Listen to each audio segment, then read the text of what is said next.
Salut, je suis Miguelito. Raconte! Connais-tu l'histoire de l'homme et de la couleuvre? Tu vas voir que certains humains n'aiment pas qu'on leur dise qu'ils se trompent. Et à la fin, je te dévoilerai la morale de cette histoire avec en plus une touche de culture générale pour enrichir tes connaissances. Alors, ouvre bien tes oreilles et embarque avec moi dans cette aventure que je te raconte maintenant.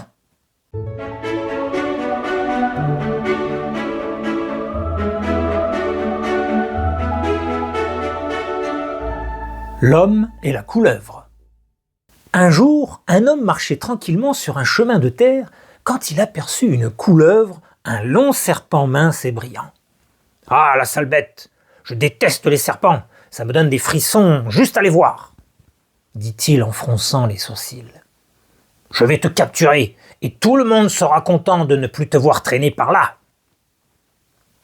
Le serpent, qui n'avait rien fait de mal, fut aussitôt attrapé. L'homme le mit dans un sac et décida même de le faire disparaître pour toujours. Mais avant cela, il dit d'un ton sévère « Les bêtes méchantes et dangereuses comme toi ne méritent pas qu'on soit gentil avec elles. Vous finissez toujours par nous trahir, alors tu vas mourir. C'est comme ça. » La couleuvre, qui pouvait parler, répondit doucement à travers le sac. Tu dis que je suis méchante, mais si on devait punir tous les ingrats du monde, il faudrait te punir aussi. Regarde-toi un peu, tu dis que tu es juste, mais tu fais surtout ce qui t'arrange. Si je dois mourir, je veux juste te dire une chose, les vrais ingrats, ce ne sont pas les serpents, ce sont les humains. L'homme resta bouche bée. Bon, peut-être que tu exagères, dit-il. On va demander l'avis de quelqu'un d'autre. Justement. Une vache broutait dans un pré. On l'appela. « Voici l'histoire, dit l'homme. Dis-nous qui a raison. » La vache répondit. « Moi, je connais bien l'être humain. Je lui ai donné du lait pendant des années. J'ai aidé sa famille. J'ai même amélioré sa santé. Et maintenant que je suis vieille, il m'attache dans un coin. Elle ne me laisse même plus manger correctement. Si mon maître avait été un serpent, il n'aurait jamais été aussi ingrat, c'est sûr. » L'homme rougit un peu. « Oh, elle raconte n'importe quoi, cette vache. Demandons plutôt au bœuf à côté. » Le bœuf arriva lentement. Il réfléchit, puis dit « Toute ma vie, j'ai travaillé dur pour les humains, labouré les champs, transporté de lourdes charges. Et pour me remercier, on me frappe, on ne m'écoute pas. Et quand je vieillis, on m'envoie à l'abattoir. Voilà la vérité sur les humains. » L'homme devint encore plus rouge. « Celui-là parle pour ne rien dire. Essayons plutôt avec un arbre. Lui sera plus raisonnable. » L'arbre, très grand et très calme, dit à son tour.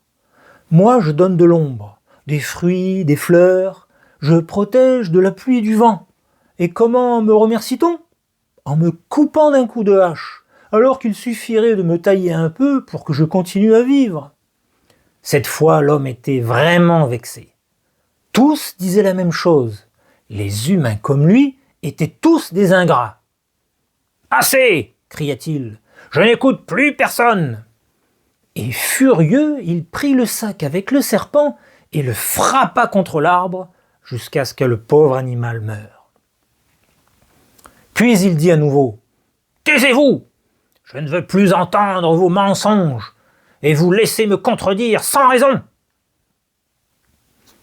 Vous parlez sans savoir, et quoi que vous disiez, je ne vous croirai pas.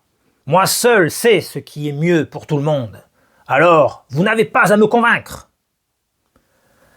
La vache triste baissa doucement la tête et retourna paître dans son pré.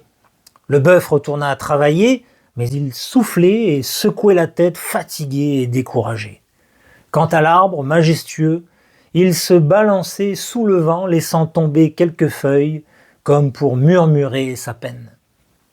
L'homme, lui, marchait fièrement sur le chemin, le dos droit, sûr d'avoir pris la bonne décision. Il avait déjà oublié les paroles des animaux et de l'arbre. Mais une chose était maintenant sûr aux yeux de la nature et de chaque être vivant. Les humains étaient des ingrats. La morale de l'histoire. Mais que nous raconte vraiment cette histoire?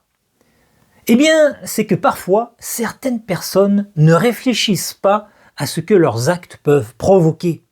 Elles ne se rendent pas compte que leurs décisions peuvent faire de la peine, rendre triste ou blesser les autres. Si elles prenaient le temps de penser aux autres et de dire merci, tout serait plus facile et plus agréable. Les animaux et l'arbre se sentiraient respectés et heureux et chacun pourrait vivre en confiance.